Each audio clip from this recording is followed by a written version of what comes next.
you've done actually done a lot of thinking and talking about neurology and just kind of look at human behavior through the lens of looking at how chemically our brain works. So first of all, why did you connect with that idea, and how has your view of the world changed by considering the brain is just a machine?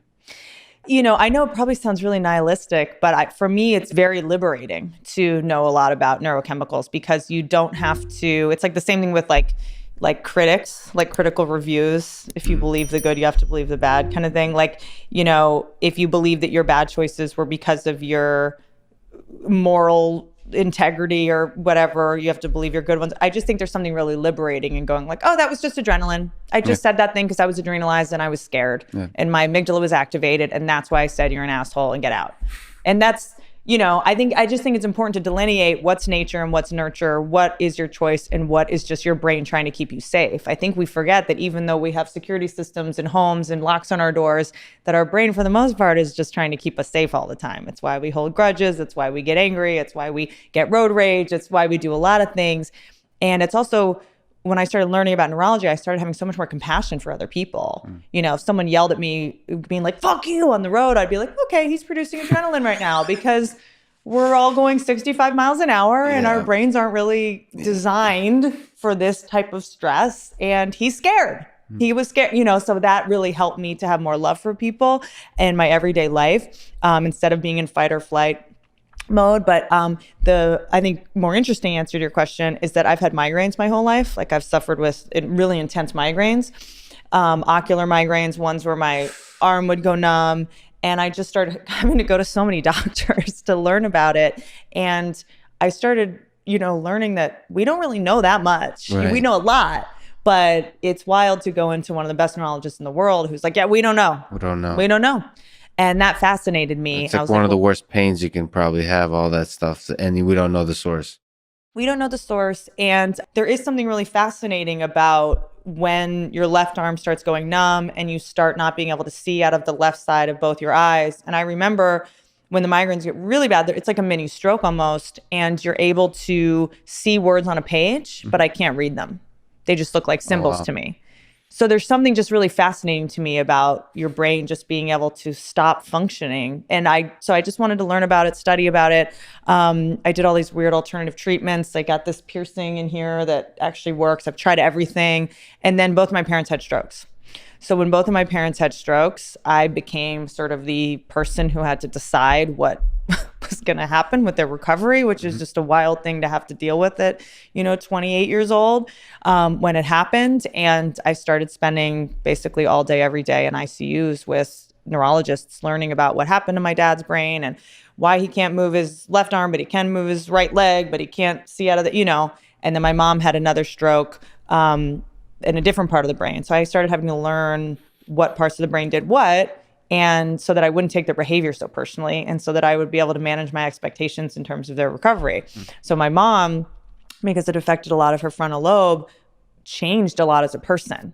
She was way more emotional. She was way more micromanaged. She was forgetting certain things. So it broke my heart less when I was able to know, oh yeah, well, the stroke hit this part of the brain and that's the one that's responsible for short-term memory and that's responsible for long-term memory, da-da-da.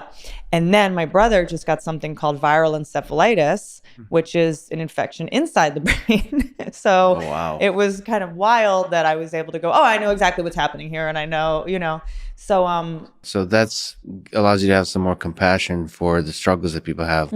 But does it take away some of the magic for some of the some of the more positive experiences of life? Sometimes, and I'm such a control addict that, I think someone like me, my biggest dream is to know why someone's doing it. That's what stand-up is just trying to figure out why, or that's what writing is, that's what acting is, that's what performing is trying to figure out why someone would do something. As an actor, you get a piece of, material and you go, this person, why would he say that? Why would she pick up that cup? Why would she walk over here? It's really why? So I think neurology is, if you're trying to figure out human motives and why people do what they do, it'd be crazy not to understand how neurochemicals motivate us. I also have a lot of addiction in my family. And hardcore drug addiction and mental illness. And in order to cope with it, you really have to understand it: borderline personality disorder, schizophrenia, and drug addiction. So I have a lot of people I love that suffer from drug addiction and alcoholism. And the first thing they started teaching you is it's not a choice. These people's dopamine receptors don't hold dopamine the same ways yours do. Their frontal lobe is underdeveloped. And that really helped me to navigate loving people that were addicted to substances. I want to be careful with this question, but how much money do you have? How much can I borrow $10? Okay.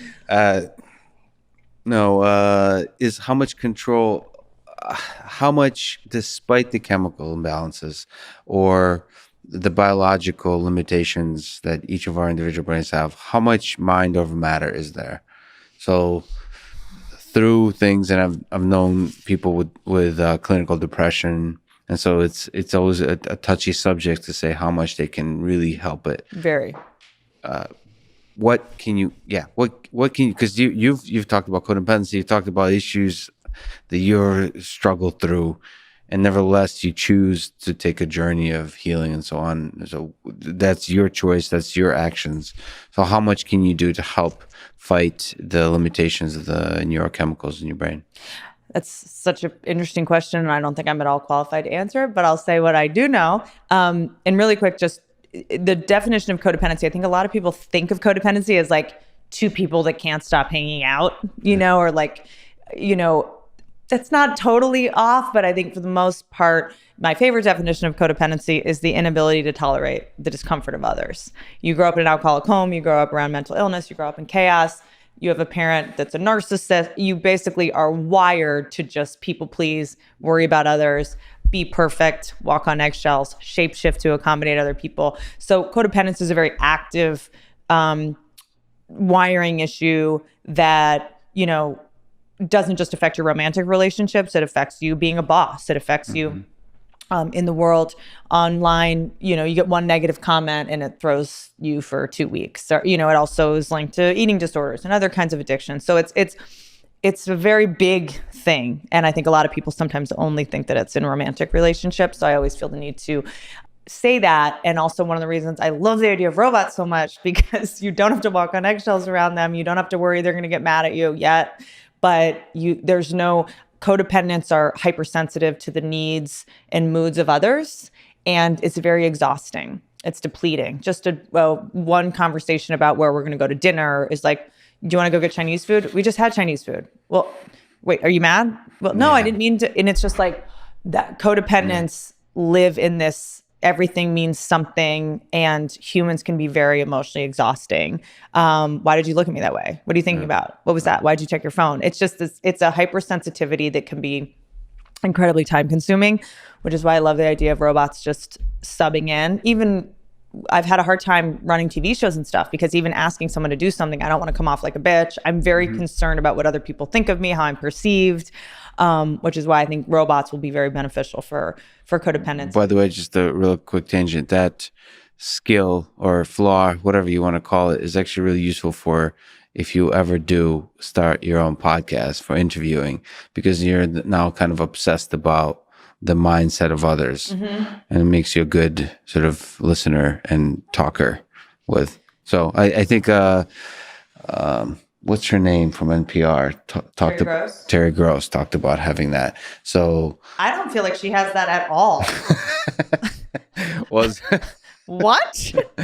But she worries about other people's feelings. Yeah, absolutely. Oh, I don't get that at all. I mean, you have to put yourself in the mind of the person you're speaking. Yes. Speaking I with. see. Just in terms of, I am starting a podcast, and the reason I haven't is because I'm codependent and I'm too worried it's not going to be perfect. Yeah. So a big codependent adage is perfectionism leads to procrastination, which leads to paralysis. So how do you, sorry to take a million tangents, how do you survive on social media? Because you're exceptionally active. But by the way, I took you on a tangent and didn't answer your last question about how much we can control. How much we'll return it, or maybe not. The answer is we can't. Now as a codependent, okay, good. Yes. We can, but one of the things that I'm fascinated by is, the first thing you learn when you go into 12-step programs or addiction recovery or any of this is, genetics loads the gun, environment pulls the trigger. And There's certain parts of your genetics you cannot control. I come from a lot of alcoholism. I come from, you know, a lot of mental illness. There's certain things I cannot control, and a lot of things that maybe we don't even know yet what we can and can't because of how little we actually know about the brain. But we also talk about the warrior spirit. And there are some people that have that warrior spirit, and we don't necessarily know what that engine is, whether it's you get dopamine from succeeding or achieving or martyring yourself or the attention you get from growing. So a lot of people are like, oh, well, this person can edify themselves and overcome. But if you're getting attention from improving yourself, you're going to keep wanting to do that. So that is something that helps a lot of in terms of changing your brain. If you talk about changing your brain to people and talk about what you're doing to overcome said obstacles, you're going to get more attention from them, which is going to fire off your reward system, and then you're going to keep doing it. So you can leverage that momentum. Yeah. So this is why in any 12-step program, you go into a room and you talk about your progress, because then everyone claps for you. Mm-hmm. And then you're more motivated to keep going. So that's why we say you're only as sick as the secrets you keep, because if you keep things secret, you know, there's no one guiding you to go in a certain direction. It's based on, right? We're sort of designed to get approval from the tribe or from a group of people because our brain, you know, translates it to safety. So, and in that case, the tribe is a positive one that helps you go the positive direction. So that's why it's so important to go into a room and also say, hey, I wanted to use drugs today. And people go, they go, me too. And you feel less alone and you feel less like you're, you know, have been castigated from the pack or whatever. And then you say, and you get a chip when you haven't drank for 30 days or 60 days or whatever. You get little rewards.